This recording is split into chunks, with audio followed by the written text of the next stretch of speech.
আমরা কোনো আরোপিত আদেশ যেগুলো জবরদস্তিমূলকভাবে আমাদের উপরে ইম্পোজ করা হয়েছে সেটার মধ্যে নাই। তবে আমরা জুলাই জাতীয় সনদের প্রতিটি অক্ষর প্রতিটি শব্দ বাস্তবায়ন করব।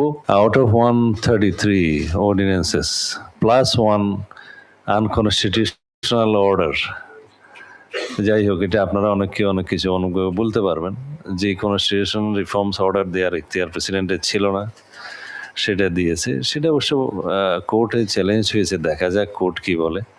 আমরা যা কিছু আলোচনা করে জাতীয় সংসদে আলাপ আলোচনা করে সেই বিষয়ে সিদ্ধান্ত নেব। তবে আমরা একটা নিয়ম নীতি এবং কনস্টিটিউশনাল প্রসিডিউরের মধ্যে ধারার মধ্যে থাকতে চাই। কোনো কিছু ইম্পোজ করা, যেমন আজকে আমার উপর অনেক কিছু ইম্পোজ করা হচ্ছে, কোনো কিছু জবরদস্তি ইম্পোজ করা ন্যাশনের উপরে কখনো ভালো ফল নিয়ে আসে না। আমরা তখনই বলেছিলাম যে জাতীয় ঐকমত্য কমিশনে ইন বিটুইন দি পার্টিস এবং সমাজের স্টেক হোল্ডার যারা বিভিন্ন শ্রেণী পেশার মানুষ, তাদের মধ্যে একটা ঐক্য হয়েছিল এবং যে সমস্ত বিষয়ে ঐক্য হবে সেগুলো বাস্তবায়নের জন্য মাননীয় প্রধান উপদেষ্টা কয়েকবার জাতির উদ্দেশ্যেও ভাষণ দিয়েছিলেন। আমরা সেই জায়গায় ছিলাম।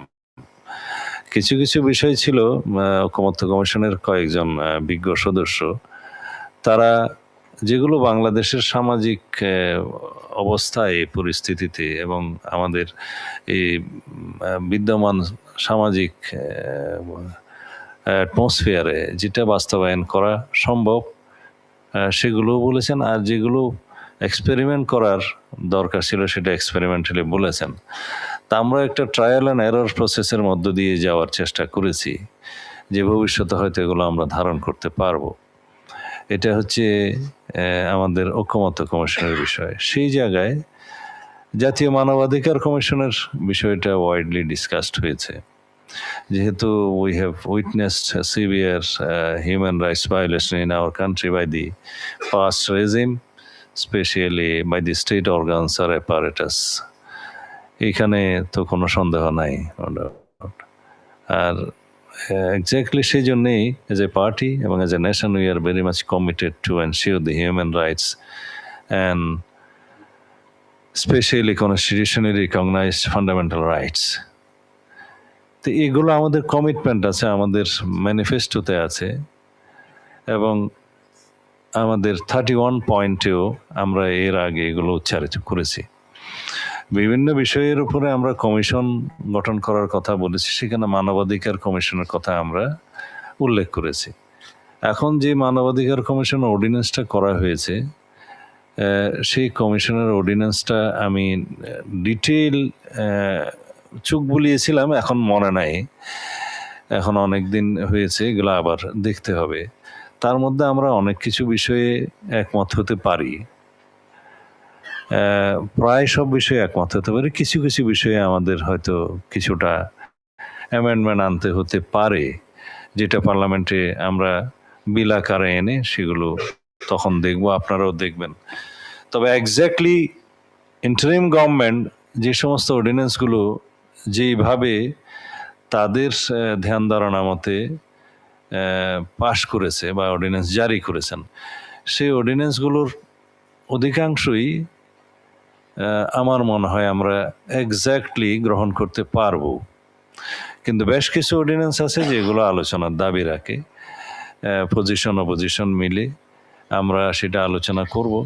সেই ক্ষেত্রে দাদা যেটা বললেন যে গড়ে এবারেই যে 4টা করে অর্ডিন্যান্স পাশ করতে হবে, সেই ক্ষেত্রে যেহেতু একটা বাধ্যবাধকতা আছে যে জাতীয় সংসদের সেশন যেদিন বসবে তার থেকে 30 দিনের মধ্যে এগুলো আইদার ল্যাপস অথবা পাস অথবা অ্যামেন্ডেড আকারে গ্রহণ করতে হবে। এখানে একটু মুশকিল হয়ে গেছে, এই 30 কার্য দিবস নয়, এটা হচ্ছে 30 দিন। তার মানে মাঝখানে বন্ধ টন্ধ থাকলেও সেটা গণ্য করতে হবে। এখন আমাদের সেশন বসছে 12 তারিখ, 12 তারিখের পরে 13-14 উইকলি হলিডেজ, এরপরে 15 তারিখ আবার বসার সম্ভাবনা আছে, 16 তারিখ সবে কদর, তারপরে একদিন ন্যাশনাল হলিডে ছিল না, একদিন মাঝখানে ব্রিজ হলিডে আমরা করে দিয়েছি, সেটা একদিন খোলা ছিল, সেটাও আর সম্ভব হচ্ছে না সেশন বসার। তারপরে লং হলিডেজ পুরা 7 দিনের, এরপরে 26শে মার্চ 25শে মার্চ এগুলো অবজার্ভ হবে ন্যাশনালি। একটা হচ্ছে গণহত্যা দিবস আর একটা স্বাধীনতা দিবস উদযাপন। গণহত্যাটা আমরা পালন করি, দিবসটা স্বাধীনতাটা উদযাপন করি। এই হিসাবে দেখা যায় 29 তারিখের আগে সেশন আর বসা সম্ভব হচ্ছে না। এখানেই 15 দিন হয়ে গেল। তো দাদার এভারেজ হিসাব করতে গেলে সেটা এখন 8টা হয়ে যাবে। তো রেগুলার 8টা অর্ডিন্যান্স পাশ করা, উত্থাপন করা বিল আকারে প্রত্যেকটা মন্ত্রণালয়ের পক্ষ থেকে কতটা সম্ভব জানি না। তবে আমরা যেগুলো পারবো না সেটা হয়তো অটোমেটিক ল্যাপস হয়ে যাবে, কিন্তু পরবর্তী সেশনে সেই আইনগুলো আমরা বিল আকারে আনতে পারবো। তাই আমরা সেই জন্য একটা প্রারম্ভিক ভাষণও দিয়ে রাখবো, যেটা আমাদের জন্য সংসদের সময় এবং এই 30 দিনের সীমাবদ্ধতার ভিতরে যেটা সম্ভব সেটা আমরা করব। তার মধ্যে অবশ্যই মানবাধিকার কমিশনের এই অর্ডিন্যান্সটা থাকবে আশা করি। অবশ্যই এটা আইনমন্ত্রী বললে ভালো হতো। আমি স্বরাষ্ট্রমন্ত্রী হিসাবে হয়তো আমার মন্ত্রণালয়ের অধীনের আইনগুলো সম্পর্কে কথা বলতে পারতাম। এখানে আমাদের মন্ত্রণালয়ের অধীনেও 7টা অর্ডিন্যান্স আছে। তো এই 133টার মধ্যে কিছু কিছু আছে যেগুলো একদম পত্রপাঠ অনুমোদন করা যাবে, যেগুলো খুব সামান্য সামান্য বিষয়। কিন্তু বেশ কিছু অর্ডিন্যান্স আছে, যেমন গুম কমিশন সংক্রান্ত আছে, মানবাধিকার সংক্রান্ত আছে, তারপরে আরো 2-1টা আছে যেগুলা রিলেটেড, এখন সব আমি বলতেও চাই না, মনেও নাই। তো যেগুলো বিস্তর আলাপ আলোচনার মধ্য দিয়ে রেসপেক্টিভ মিনিস্ট্রিগুলো যে বিল আকারে আসবে সেটা বিশেষ কমিটিতে যাবে। যাওয়ার পরে সেটা ফার্স্ট রিডিংয়ের পরে সেকেন্ড রিডিংয়ে অবিলম্বে বিবেচনার্থে গ্রহণ করা হোক। আপনারা হয়তো এই ল্যাঙ্গুয়েজগুলো জানেন। সেই সেকেন্ড রিডিং, সেই সেকেন্ড রিডিংয়ের মধ্যে অনেক কিছু আলোচনা হবে, তারপরে থার্ড রিডিংয়ে আইন পাস হবে। এটা সময় নেয়।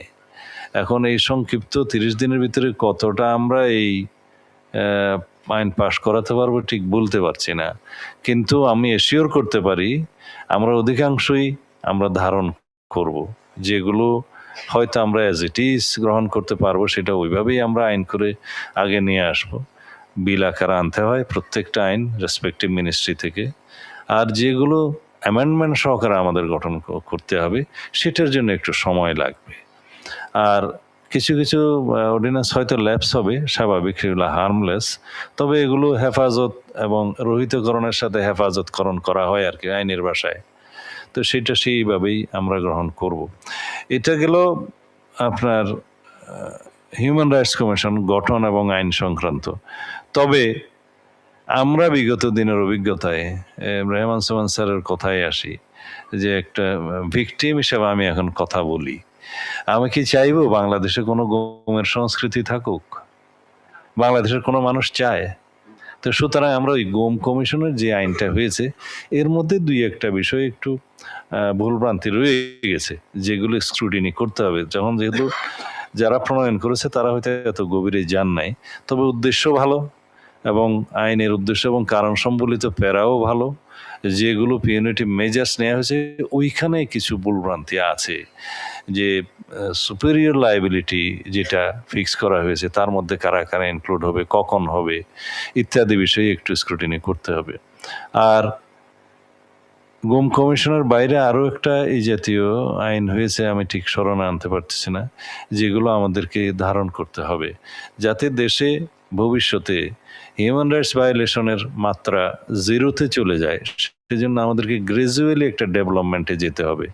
ওভারনাইট হয়তো আমরা 100% অ্যাচিভ করতে পারবো না, কেননা আমাদের সামাজিক এবং ধর্মীয় কালচার এবং আমাদের ল্যান্ড পিকুলিয়ারিটিসের কারণে আমাদের অনেক কিছু হয়তো আমরা অ্যালাউ করতে পারবো না।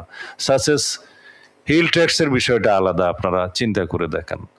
এখানে যদি আমরা 100% হিউম্যান রাইটস ভায়োলেশনের বিষয়টা নজরে আনি, তাহলে আমাদের ডিফেন্স ফোর্সের জন্য অনেক কিছু আমরা প্রয়োগ করতে দিতে পারবো না। অথচ দেখা যাবে ওখানে এমন কিছু বিষয় হচ্ছে রাষ্ট্রীয় অখণ্ডতা এবং স্বাধীনতাকে নিশ্চিত রাখতে, রাষ্ট্রীয় অখণ্ডতাকে নিশ্চিত রাখতে অনেক সময় ডিফেন্স ফোর্সের অনেক বিষয়ে তাদের হস্তক্ষেপ করতে হবে, যেটা আবার যদি আমরা হিউম্যান রাইটস কমিশনের ভিতরে 100% নিয়ে আসি সেটা আরও বড় থ্রেট হয়ে যাবে। আমাদের সামাজিক এবং রাজনৈতিক ক্ষেত্রে, ধর্মীয় ক্ষেত্রে দেখা যাবে আমরা এখানে পুরোপুরি এলজিবিটি কিউর স্বাধীনতা এদেশে নিশ্চিত করতে পারবো কিনা?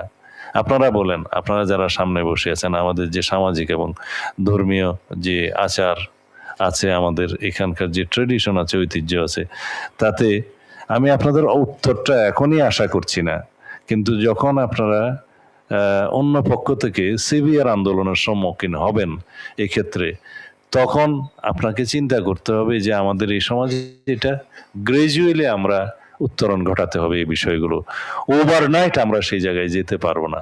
এগুলো হচ্ছে আমাদের বাস্তব চিন্তা চেতনা। তা আমরা চাই হিউম্যান রাইটস স্ট্যান্ডার্ডটা আমাদের বাংলাদেশে ইন্টারন্যাশনাল স্ট্যান্ডার্ডের যাক, কিন্তু সেই জন্য আমাদেরকে বোধহয় ব্রিদিং স্পেস দিতে হবে এবং গ্রাজুয়ালি যেতে হবে। বিকজ আমরা প্রিডিক্ট করতে পারি কারা কারা কিভাবে কোন কোন ক্ষেত্রে বাধা দিতে পারে বা বাধাগ্রস্ত হতে পারে। তো এই বিষয়গুলো আমি ডিটেইল আপনাদের সামনে বেপরদা না করলেও আপনারা নিশ্চয়ই পর্দার ভিতরে কি আছে বুঝতে পারছেন। যাই হোক, এখন আমার অনেক বক্তার বক্তৃতা আমার শোনার সৌভাগ্য হয়নি।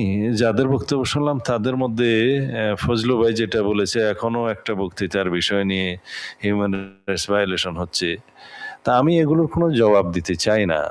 আমাদের সামাজিক পরিস্থিতি এবং আমাদের যে পলিটিক্যাল কালচার, এটাকে আমরা উন্নত করার চেষ্টা করব গ্রাজুয়ালি, কিন্তু ওভারনাইট আমাদের এই পলিটিক্যাল কালচার কি 100% ডেমোক্রেটিক প্র্যাকটিসে আমরা আসতে পারি নাই। তো সুতরাং আমাদের এই পলিটিক্যাল কালচারটা আপনি যেটা আশা করছেন সেটা ইনশাল্লাহ একদিন আমরা পাবো, কিন্তু সেটার জন্য আমাদের সময় লাগবে। আমরা ডেমোক্রেটিক গুড প্র্যাকটিস করতে চাই, কালচার আমরা নিয়ে আসতে চাই। আমরা ব্যাড কালচার যেগুলো অতীতের রেশ এখনো রয়ে গেছে সেগুলোকে আমরা এলিমিনেট করে দিতে চাই through our bad good practice এবং গুড পলিটিক্যাল ডেমোক্রেটিক কালচার সৃজন এবং লালন করার চর্চা করার মধ্য দিয়ে। সেই জন্য আমাদের কিছুদিন অপেক্ষা করতে হবে।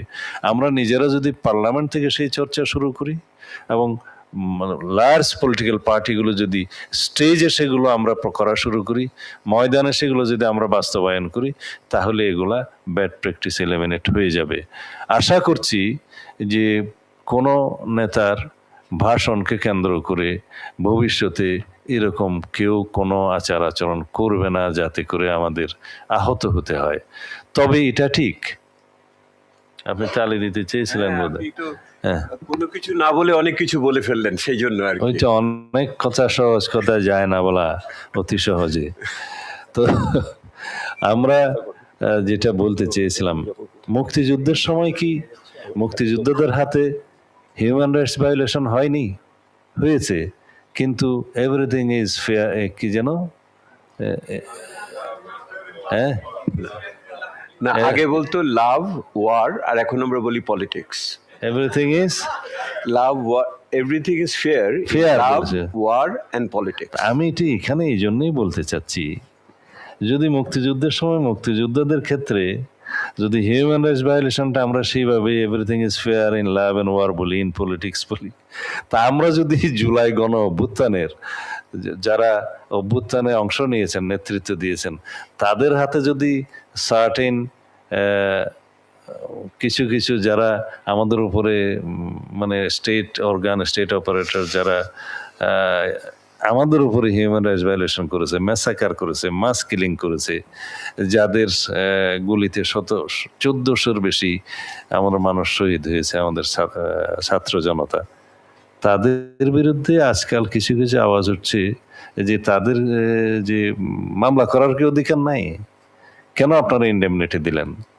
কেন জুলাই জাতীয় সনদে একটা দফার মধ্যে তাদেরকে ইনডেমনিটি দেয়া হলো? তো এটা কি আপনি হিউম্যান রাইটস ভায়োলেশন ধরবেন?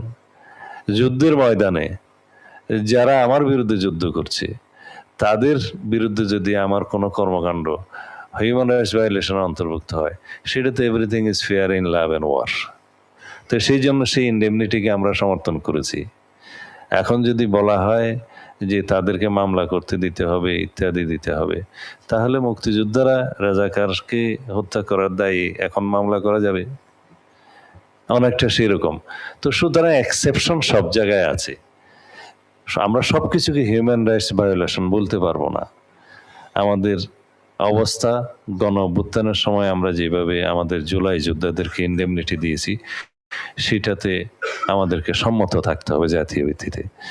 এগুলো আমি এখানে খোলাসা করে বলছি, কারণ এখানে আমরা ন্যাশনালি ঐক্যমত্য পোষণ করেছি। এটা জুলাই জাতীয় সনদের অঙ্গীকারনামায় আমরা সেটা স্বাক্ষর করেছি। তো এখন যেটা আমাদের সংসদীয় কমিটিতে আপনি বললেন যে কি আলাপ হয়েছে, একটা আলাপের কথা ফাঁস করে দিই। আমরা বলেছি আমরা কোনো আরোপিত আদেশ যেগুলো জবরদস্তিমূলকভাবে আমাদের উপরে ইম্পোজ করা হয়েছে সেটার মধ্যে নাই। তবে আমরা জুলাই জাতীয় সনদের প্রতিটি অক্ষর, প্রতিটি শব্দ বাস্তবায়ন করব। যেখানে নোট অফ ডিসেন্ট দেওয়া আছে, অনেক দল অনেক রকমের নোট অফ ডিসেন্ট দিয়েছে, অনেক দফাতে আমরাও দিয়েছি।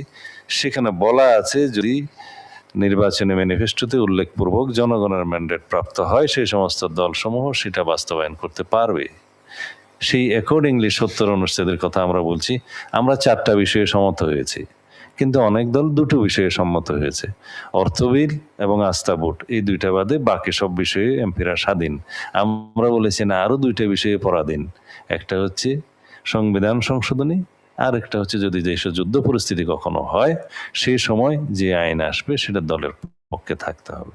তো এই 4টা বিষয় বাদে বাকি বিষয়ে স্বাধীন। এই 2টাতে আমাদের নোট অফ ডিসেন্ট ছিল। এখন আমরা ম্যান্ডেট পেয়েছি, আমরা ইশতেহারে উল্লেখ করেছি, সুতরাং আমরা ওইভাবে যাব।